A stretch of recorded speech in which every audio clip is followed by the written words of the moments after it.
Welcome everybody. My name is Ann-Christine Wendelin and I'm in the EDISS program office together with Sebastian Lafon and Sepinud Asimi, and we three are now organizing this question and answer webinar on the upcoming application, or actually the application period, which is already open since November. So this is the last one before the application period closes, and we will be very happy to answer all your questions. We start with a short presentation and then we will take your questions, and we do so that the questions can be posted in the Q&A section, so you can write your questions and then I will read them out loud and we will answer them.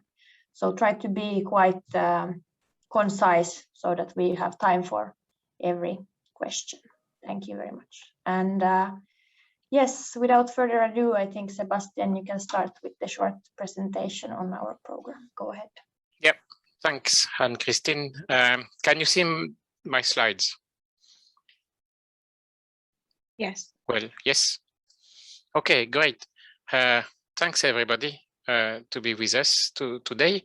So I will have a short set of slides giving you an overview of the EDISS program, and like what Ann-Christine said, we will take questions via the Q&A functionalities after the end of the presentation. So EDISS is the Erasmus Mundus Joint Master Degree Program, which is offered by 4 partner universities: Åbo Academy University in Finland, Universitat of the Balearic Islands, the University of the Balearic Islands in Spain, UIQ, University of L'Aquila in Italy, and the MDH, Mälardalen University in Sweden.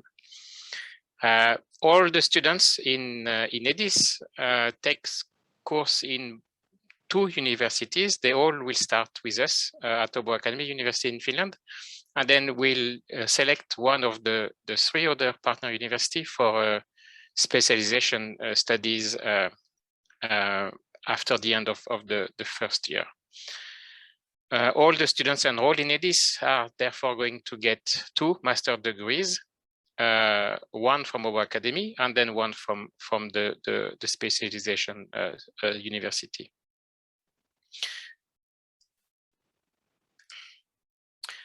So overall, if we look at what EDISS is providing to the students, so it's basically an holistic view of AI and machine learning, data science, and software engineering. So basically all the 3 aspects are provided in EDISS. If you look at the courses, you can see that the studies combine both theoretical and practical knowledge, as well as different project works. And it's also a very good way for the students to basically step out of the comfort zone and be able to live in a very international environment. This is the overall program structure. So like I said before, all the students will start their first year at Åbo Academy University for the full academic year. So basically, Åbo Academy University is providing the data science component. If you have a look at the list of courses, this is what you will see. And there is a compulsory winter school, which is organized every year. So the winter school is something, it's an event which is organized by EDISS, where all the students during the first year and the second year will participate. The idea is that the winter school is going to be organized every year in a different country. So for example, this year, because we started this year, it's going to happen in Finland. And in addition to the winter school, there is also a compulsory internship, summer internship, which happens between the first and the second year.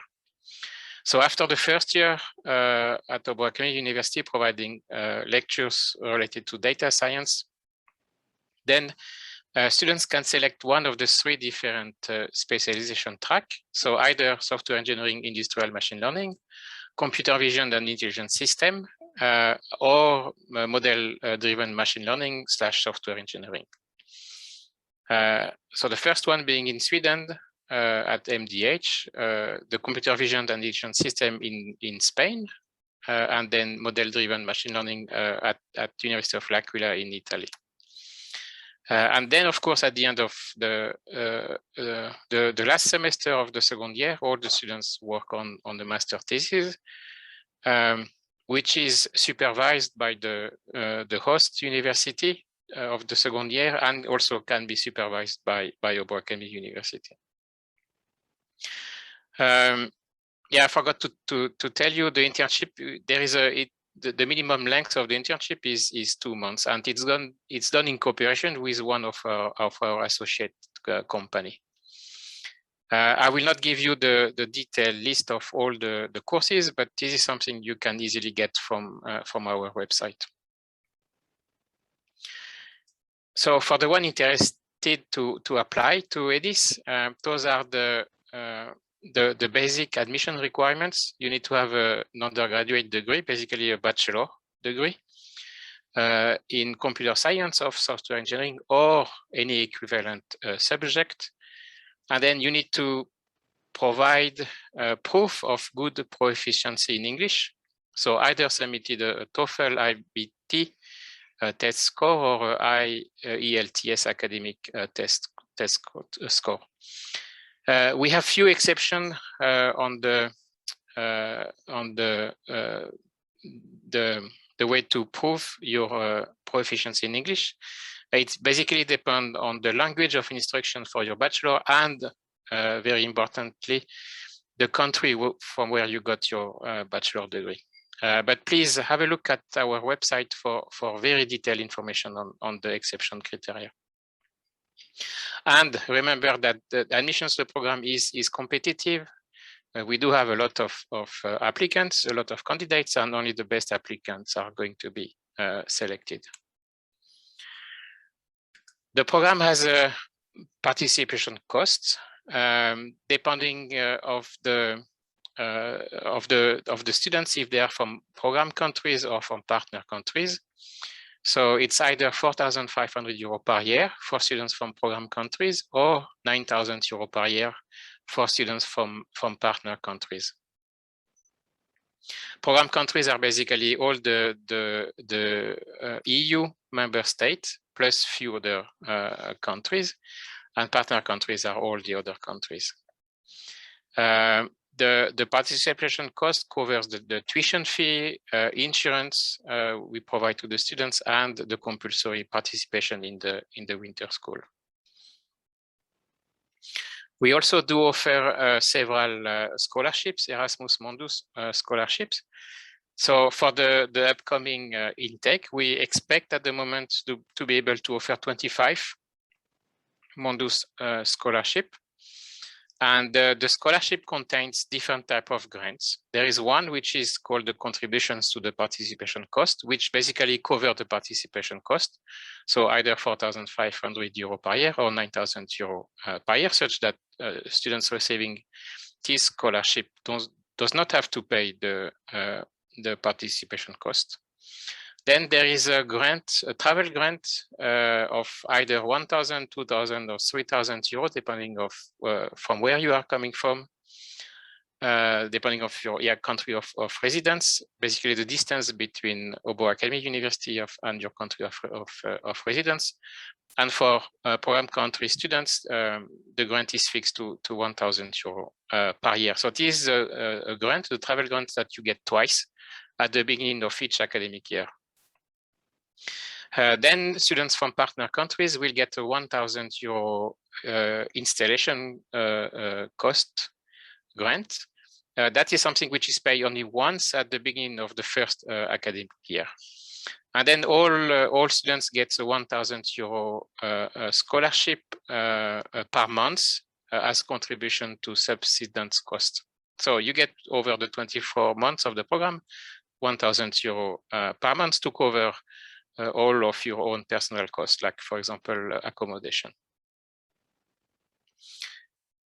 We will also admit a few self-paying students.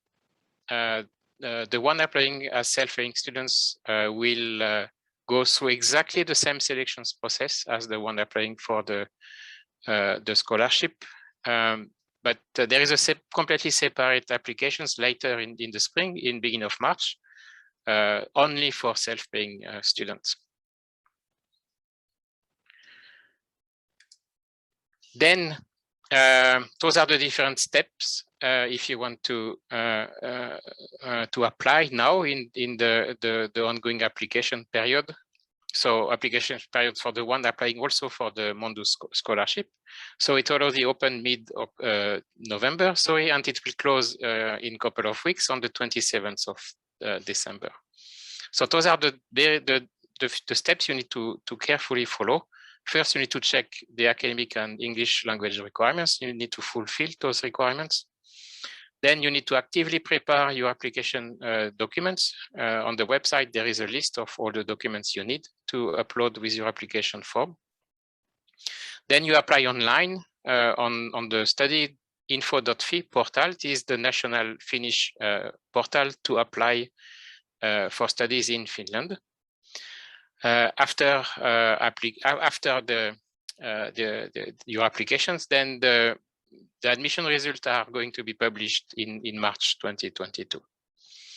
And for the one that are going to be selected, we will do a verification of all of your original documents when you are here in Finland, basically in August 2022. So what I want to add now is that you need to very, very carefully read and check all the pages in the admission sections of our website, which provide detailed information about the admission requirements, the process, application process, some country-specific requirements depending of the country from where you have your bachelor degree.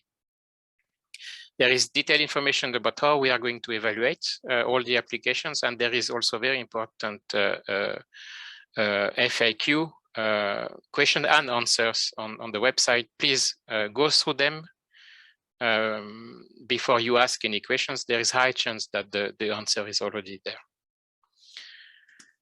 Those are the few dates related to the admission process, the admission schedule with the scholarship, so the one which is open right now. So it's going to close on the 27th of December at 3 p.m. Finnish time. So remember to submit your applications by this deadline. If you do not submit your application by these deadlines, then your applications will not be reviewed.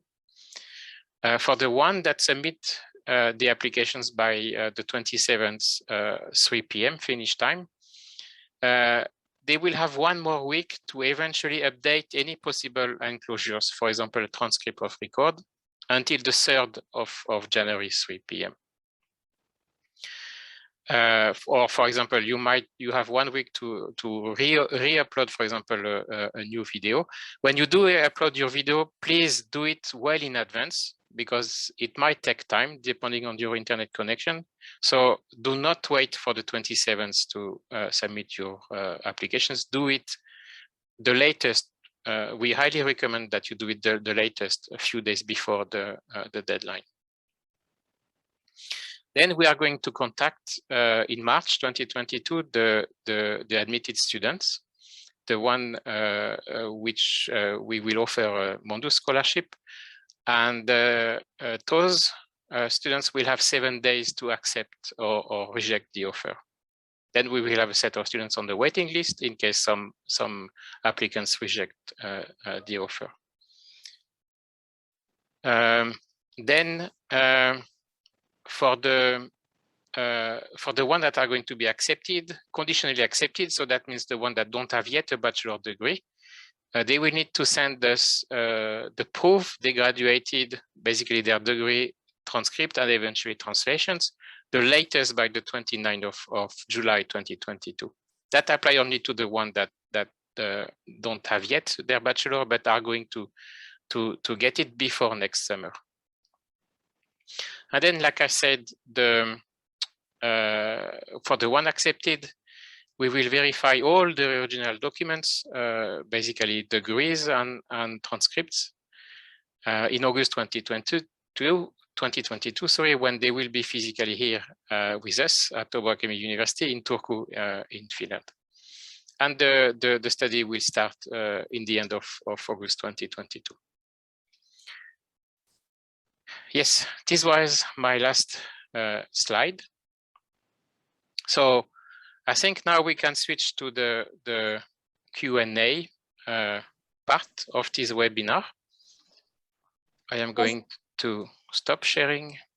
Thank you a lot for the lovely presentation. I can start reading the questions and give Sebastian a few minutes also to go through and read the questions we have received. And because we have a lot of people having questions, so we only accept questions in the Q&A. So unfortunately, we can't let you all speak now. We will go the questions one by one from the chat. So let me go with the first question, and I can answer it myself. So there's a long question about the language requirements. Sweet and short, it says the test results must be valid and verifiable at the test organizer at least 14 days after the end of the application period. And this person is asking or saying that his or her test results are only available from the 17th of December, and is this fine? So the 14 days after the end of the application period means, like Sebastian said in the presentation, that there's still a deadline to provide the attachments, which is the 3rd of January 2022 at 3 p.m. Finnish time. So you should upload your language test certificate if you have one in the application before this deadline. And the 14 days after the end of the application period, it means that the university has to see your language test results online 14 days after the end of the application period. So the application period ends the 27th of December. And starting from that day, 14 days later, we have to see your language test results online so that you are eligible to apply. So please make sure that they're there. So if your test results are ready the 17th of December, then if you have followed the instructions on the website, the test results should be available for us, and we can take that language test into account. Did Sebastian or Seppi not have anything to add? No. Okay. Then we have a question from Rafael to Sebastian. The question is the following. Can I apply for an Erasmus Mundus scholarship if I have a double nationality, one European and one non-European? With which nationality should I register? And then it says, also I live in Mexico. If I was an exchange student in Germany for a semester, does that count as living in a program country? Thank you for the Q&A session. Yeah, so I can start with the second part of the question. So if you were exchange students in Germany for one semester, yes, that counts as living in a program country. So you need to indicate that in your application. For the first part of the questions, if people having double nationality can apply for the scholarship, yes, of course, they can apply. And tell me if I am wrong, Anne-Christine, but when you do apply, you need to select actually one of the nationality you have as the one for the application. So if you have two, you are free to select actually which one you want to use for this specific application. Yeah, and I could add that if you have a double passport, then upload the same passport that then you indicate the nationality, so it will be clear. Good. Then we have a question for Seppi Nood about the academic recommendation letters. I had a subject named career and internship at my university, which I had to go business and complete one of the projects in over 6 months. I finished it under the guidance of an employer in the company who is also a lecturer at the university. Is a letter of recommendation from him considered an academic recommendation? And if so, should I use the letterhead of the company I worked on, or my university, or the university of the person writing the letter? Hi, I forgot that. and welcome to this session. As it is said in the guidelines for application, you need to only have academic recommendation letters. And of course, if somebody is working multiple places, as long as the person is working at university and is providing you under the title he has or she has at the university as a lecturer, then of course on the university letterhead, that would be accepted as a recommendation letter, but not something from a company and on a company letterhead. And I mean, of course, the person could talk about your internship as well, but for us, it's important the recommending person is from academia. Thank you. Then we can take the second question for Sepinud as well. So the question is, I applied the previous year. Can I apply again this year? Yeah, as long as you're not one of our admitted students, yes, you can. Good. So you can send your application if this is not the case.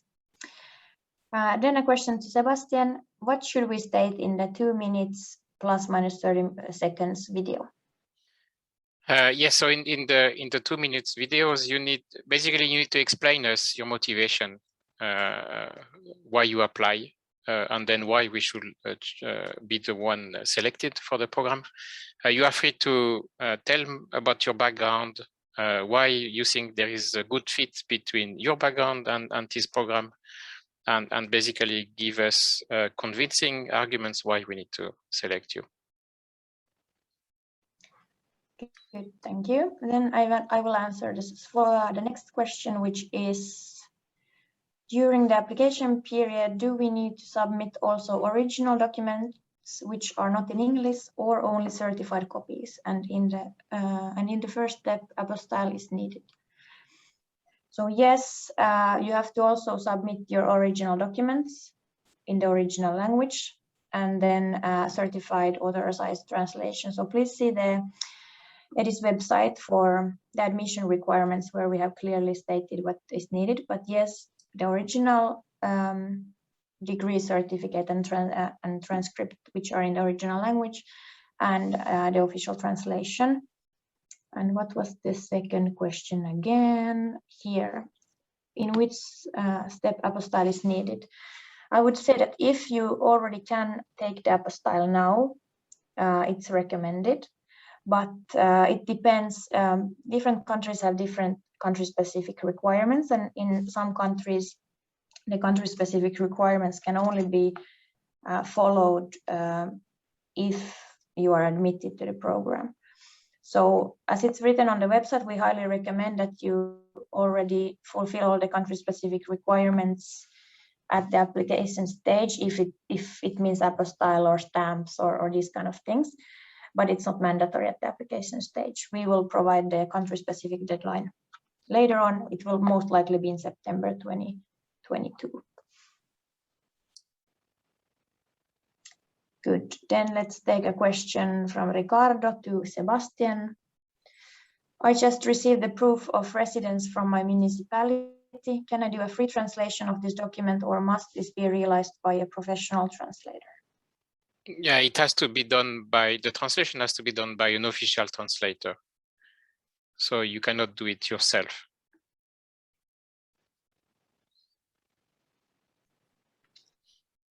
Then we have a question that Sepinud could answer. The question is the following. I want to ask about the language test IELTS. My medium of instruction has always been English throughout my academic journey of 16 years. I have English proficiency certificate as well. And my IELTS schedules have been distributed due to the COVID-19. What if I submit the result of IELTS before the final submission of documents, which is, as far I know, in June, July? I'm pretty sure that I will excel at IELTS. Well, the answer is no. You need to have the certificate by the deadline. I think in the same line, I'm answering multiple questions as well, because many people are asking about the IELTS or TOEFL test. Somebody else is also asking if the IELTS indicator test is accepted, which is an online test. And no, unfortunately, it's not accepted. It's not one of the tests that we accept. And the same person is asking if the diploma and certificate, which are both in English and French, should be translated. If you have an English documentation, you do not need to translate that. And the deadline for the IELTS test, as Ann-Christine said, is, I think, correct me, Ann-Christine, 2 weeks after the closing of the application. If you close 27th of December, then count 14 days from that, and that is when you need to have your certificate accessible for us. Yeah, from the online, we have to see, the university has to see it online. But if you get the test report card, it should be submitted before the 3rd of January, because then that's the deadline for enclosures. And I'm sorry, somebody else just asked again if TOEFL at-home tests can be accepted. No at-home test could be accepted. Please check the list of the tests that are eligible, and we cannot go anything beyond that. So it is really TOEFL, IBT, IELTS, and I think that's about it. Yeah, and I want to stress that please read very carefully what is accepted, because your application will be right away rejected if you don't follow the admission requirements. So please don't apply in vain if you don't follow the admission requirements. Good. Then let's say next question to Sebastian. We have a question about last year's applicants. So how many successful applicants were eligible for scholarship from partner countries last year? I don't remember the exact numbers I don't have the exact numbers in mind, but it was around, we had around 200 eligible applicants in the previous application turn, around 200. And we selected 21, if I remember correctly. Then Sebastian, you can take the next question. So the question is, can you give more information on how the motivation video is evaluated? Do you see the creativity or editing aspects of the video as valuable? We are not going to give points for the editing and artistic value of the video.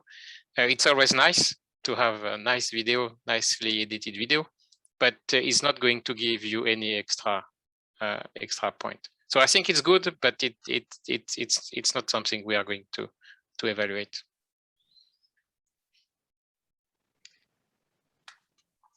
Let's see the following question from Rafael to Sebastian. Should I register both nationalities? Okay, in addition to my previous question, should I register both nationalities, or is it enough to only mention one of them? Well, because you do have the possibility to indicate both nationalities, I will say you should put all of your nationalities in the application form, because the form gives you the possibility to add several nationalities. Then we have a question from Madhur Salini to Sepinud. My bachelor's major was electronics and communications engineering. However, I have done computer science courses outside my formal education, and I have had two internships, and my job is a computer science job. Am I eligible to apply for the program? It is a bit difficult to comment without seeing your documentations. If you think you have enough computer science courses, then you may be eligible. So I think if you are confident that you have enough courses, it's not about the job you have taken. That is not part of the eligibility. It's only about the courses that you have taken. If you have enough computer science, software engineering courses, then you are eligible to apply. But I don't guarantee anything without seeing the documentations, and that won't happen after the application is closed. So that we won't comment on the documents. But be the judge yourself. If you think you have done enough studies, then do apply. Then we have a question from Francisco to Sebastian. I wanted to ask if the internships of the program are paid, or if these partners are hiring after the internship, of course, given the student has good performance at the company. Yeah, so for the compulsory summer internship, we do not force the company to pay or not pay the students. The students still get the, if the students receive a Mondus scholarship, he will get the grant during those 2 months of internship.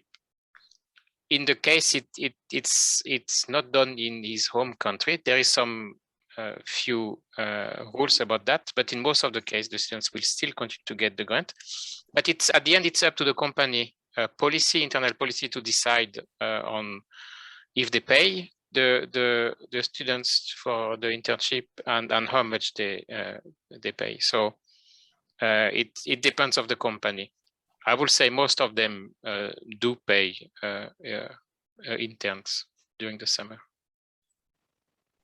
Let's continue with the same internship topic. So there's a question to Seppi Nord from Suomes. I'm currently doing an internship at a company. I will be finishing my internship by February 2022.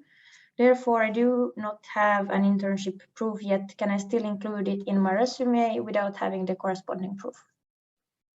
You can include it in the resume, but you can also get a letter from the company saying that you're doing an internship there. So it doesn't, I mean, you don't necessarily need to finish the internship to put it in the resume. It could be an ongoing experience, but to prove that, you need a letter from the company. Good, and let's take the following question to Sebastian. How to name the documents of multiple international relevant experiences while submitting the application?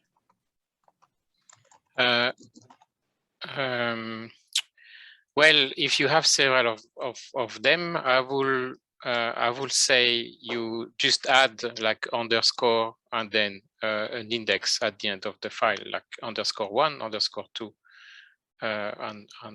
and so on. As simple as that, I would say.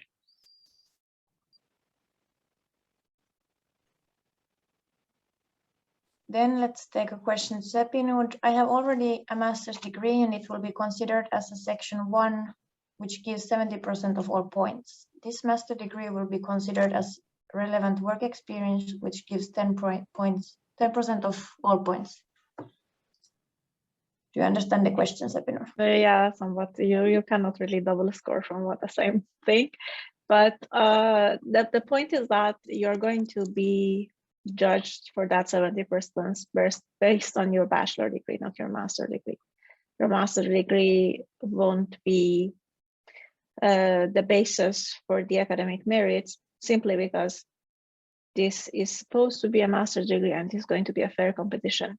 So having several degrees do not and should not be a benefit in the sense of the academic merit, but it could be into your experiences, and then you may get extra points there.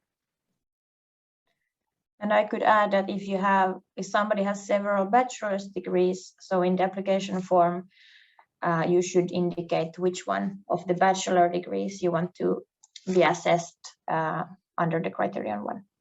But like Seppi Nord said, master degree, it's a different story.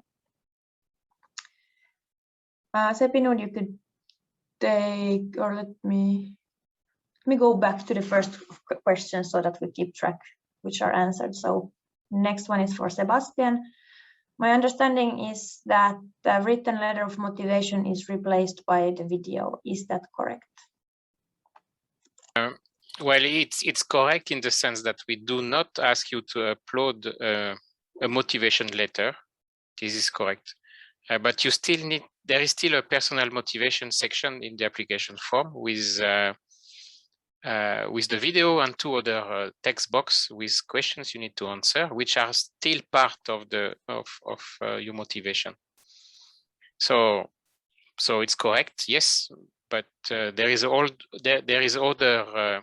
other questions that will count in evaluating your motivation from the application form. Then Seppi Nord, you could answer the next question. What should be included in the motivational video? That's a bit difficult question. And if you look at our website, we only have in the application form, there's only one single question. What is your main motivation to apply for the program, and why should you be chosen to the program? So that is the general guideline of answering it, but then the rest is on your creativity, on your own mindset, and on the things that you want to tell us. At the end, it is the only way that we are going to meet you before the time that if you're admitted, you're here. And we would like to know why, in your opinion, you are suitable for this program, and why you and nobody else. That's it. Like, I mean, it's an open question, and how you answer it is onto you. There is no template, let's say, for making the videos. Just general guiding question. Let's see, I will try to take questions that are different from the ones we have answered next. There's one to Sebastian. Can I upload an image of my passport at the deadline period? That is between 27th of December and 29th of January. I am not sure if I understand the full questions, but you need to upload the document for your passport before the deadline. Otherwise, you will not be able to submit your application. And then, indeed, you have one more week to eventually re-upload a new document for your passport. This is my understanding, Anne-Christine. Yes. Yes, so the deadline is, there is no such a deadline than 29th of January.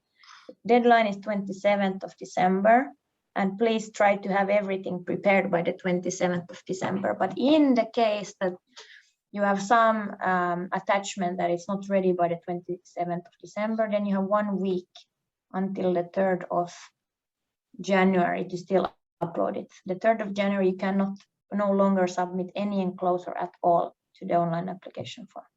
Yeah, any new enclosure. So let's assume you don't have any passport on the 27th. Let's assume it is crazy ID, and so you still need to upload a document for your passport document on the application form in order to submit the application form, and you eventually still have 1 week to update that document with a scan of your new passport, for example. But without a document uploaded as your passport by the deadline, you will not be able to submit the application. And if you don't submit your applications, if you don't submit, click the button submit by the deadline, your application is not going to be reviewed. Then Sebastian, the following question to you from Sharia. Latest electricity bill with my name and address written on it in English, will it be sufficient for the proof of place of residence? Yes. If it's in English, if it has your name and address, it's enough good proof. Then Sebastian, a question from Francisco. Regarding the translator, should the translator be certified by the EU, or can it be a professional translator that graduated in my country? It has to be an official translator according to your own country regulation.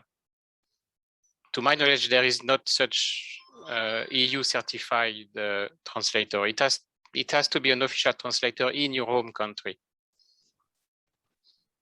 Good. Then Sebastian, you can take the next one also from Mirza Shariar. How many scholarships are awarded? Is there any specific quota defined? Specific quota? No, not really. What we predict for this income, this intake, is that we will award 25 scholarship. This is the target we have for this application round. Then Sepinud could answer a few questions. The first one I think we already answered, but let's repeat it because it might not be clear. So can a candidate provide one professional and one academic letter of recommendation? I mean, no, two academic recommendation letters, or I mean, you can provide, but then one is not counted, basically. Next question to Sepinud. Let's take a few actually to you. Work experience. Do we need prior job experience before applying to the program? No, you do not need. This is not a mandatory item, but this is part of your CV. And I know some of you are going to be fresh graduates and you never worked, and this may worry you that you're competing with the people who have work experience and you're not as good. But even as a bachelor student, you could have a strong CV. You could have done things at university. You could have done voluntary job. You could just show that you have been a good student and have done good project things, and that is also good enough for me. So you don't need to stress about that. Some people have worked in the industry for some years and they have a better application than you. This is not how we count and how we judge the applications. So if you are strong, wherever you are in your stage at life, you should apply and be confident about yourself. Excellent answer. Then you can continue in the same way, Sepinur. So the next question was, will the language proficiency test affect the evaluation process, or getting the minimum score is just one of the requirements of being eligible? Minimum score will do. We don't give points because we have a higher language test score. Good. And then another question, Sepinur. Looking at the evaluation criteria, 70% are made up from the grades obtained in the bachelor's degree. Therefore, are excellent grades such as A+ or A necessary, or is it generally possible to get accepted with just good grades B+, with a bachelor in science, in computer science, if the other evaluation criteria are fulfilled? I mean, you should think about this also as a competition. You're competing against the other applicants. We still don't know who the other applicants are. And you're lucky everybody else has got B and B+, or I don't know, even lower. And then you will be the first candidate, basically. But from the previous experience, the academic merits of the students who got through are actually pretty good. So it is difficult to answer. It is a competition. If I were you, I would still apply and see how my chances are. Next question to Sebastian from Mario. I'm from South America. I have made my internship in Austria almost for 12 months, but I stayed 12 months and 3 days due to travel restrictions produced by COVID-19. Does this extra time affect my application? Thanks in advance. Well, yes and no.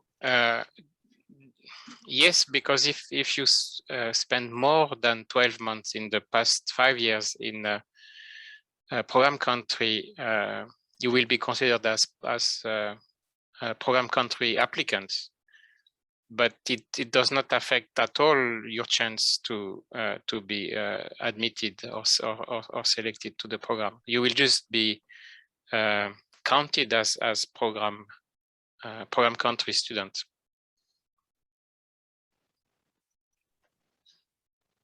Then a question, Sebastian from Shariar, how to add multiple skills achievements more than 3 in section 6 of the EDISS CV? Well, so in section 6, we eventually, for section 6 of the CV, sorry, we eventually ask for any possible hobby certification or award. So in that case, we really ask for the 3, the one you consider the 3 most important in the context of EDISS. There you could also put scientific publications. In the case you really have more than 3, you considered all of them very relevant. If you could just, put more than 3 there in the text box, so more than 3 citations to your publications. But if it's in terms of you want to indicate hobbies or award certifications, please try to select only the 3 most relevant in the context of EDISS.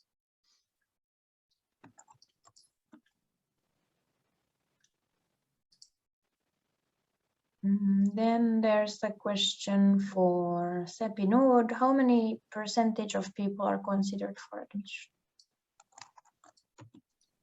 Yeah, I think, and there is another similar question after that. We don't know, simply because we don't know how many applicants we are going to have. The number of scholarships is more or less, we know the ballpark, how many it's going to be, but it depends. Like, I mean, if we get 100 applicants, if we get 300 applicants, there's no set percentage of the applications that are going to go through. We have a maximum number of scholarships that we're going to award, but at the same time, it doesn't mean that if, I don't know, we have 13 applications, which is very odd, we're going to give a scholarship to all of them. Still, you're going to be evaluated and you're going to see if, well, I mean, you're good enough to get the scholarship. Then Sebastian can answer a few questions. Let's start with the question from Joss. For students who have completed their bachelor's degree, for students who complete their bachelor's degree in the coming semester, which would be in the next few months, what documents do we need to submit for our official transcript? I am in my final semester right now and I graduate in May, June. Yes, I am. Yeah. So you need to submit the latest up-to-date transcript of record you do have access to by the deadline of the application. Yes, and I could add that instead of the degree certificate that you cannot have as you have not yet graduated, you should upload a statement from your university where there's instructions actually on the website and in the application form, even if I remember right. But basically, it has to be a statement from your university where it explains which course units and credits, for instance, you still need to finish in order to graduate on time. Then Sebastian, a few more questions. Once the application form is filled, can it be later edited until deadline? Please, and Christine, again, please tell me if I am wrong, but yes, I think if you submit the application before the deadline, you of course have the chance to change anything in it until the deadline, isn't it? I think when you submit, you get an email with a link, and through that link, you can change anything in your application. Yeah. Until the deadline. This is our understanding, but when the deadline comes, you cannot no longer change any information in the text boxes.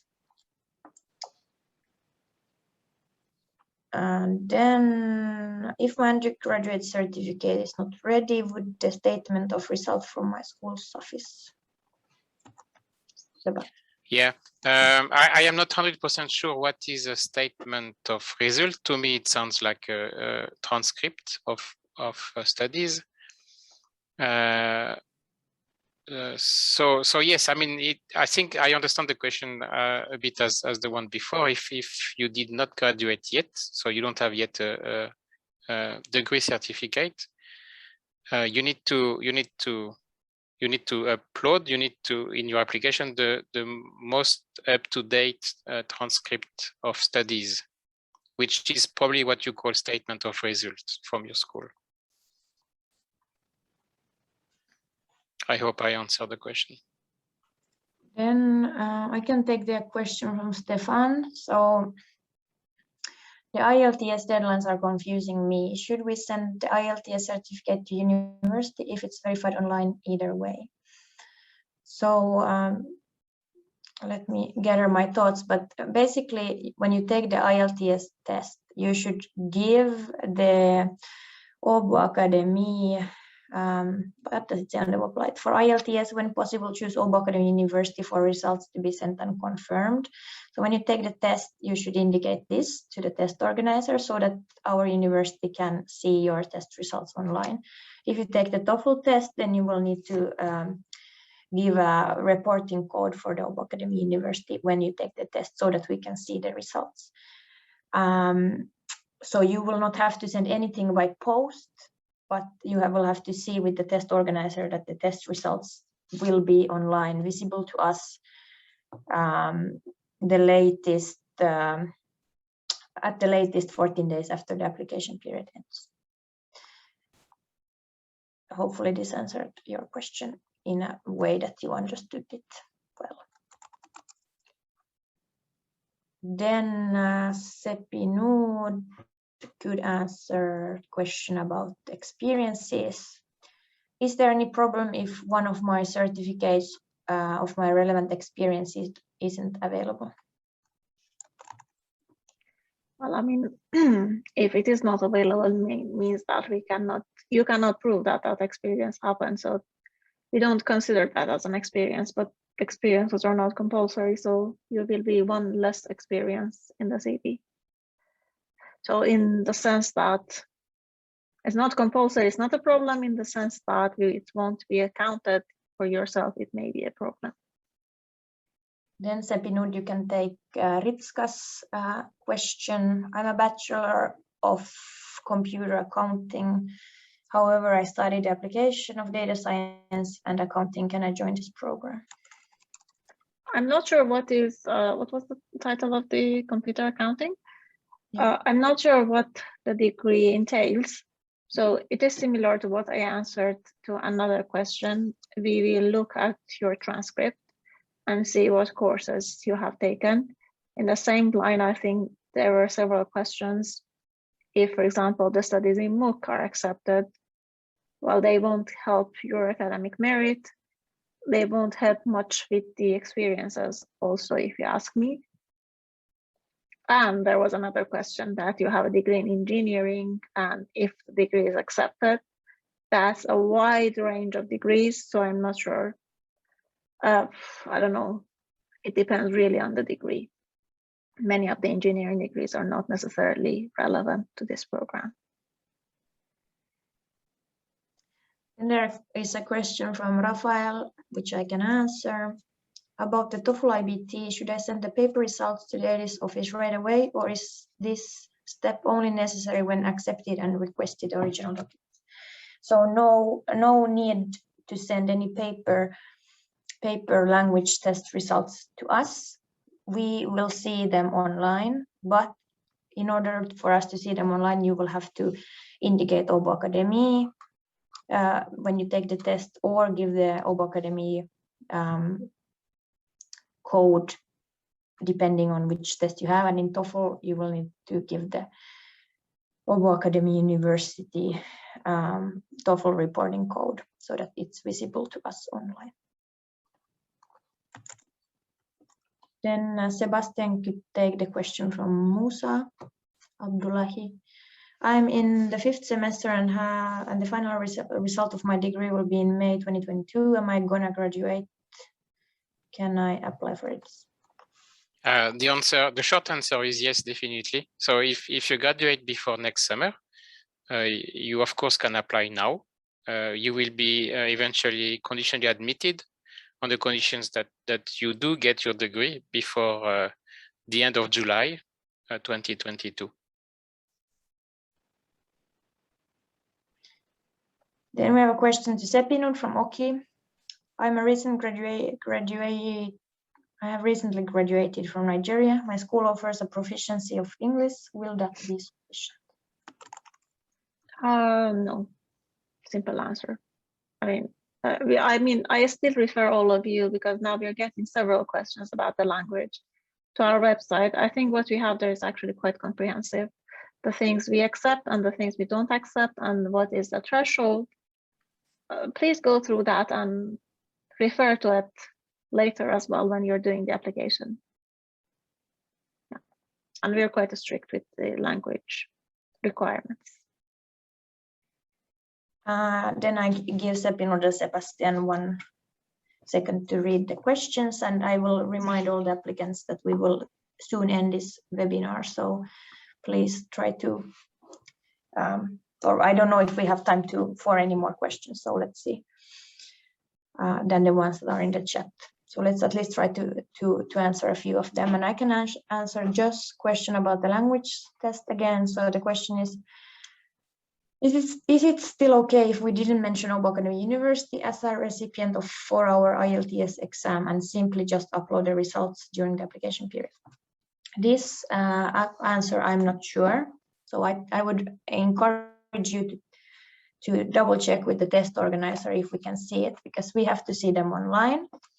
And if we can't see them online, then we are unable to go through your language results. So please check this with the test organizer. Sepinud, is there an interview stage? or maybe, we are not sure, but there may be one. But if that is the case, you're going to be contacted. And Sepinud, you can still answer the following question. Is an internet bill indicating my address and my name a valid residence proof?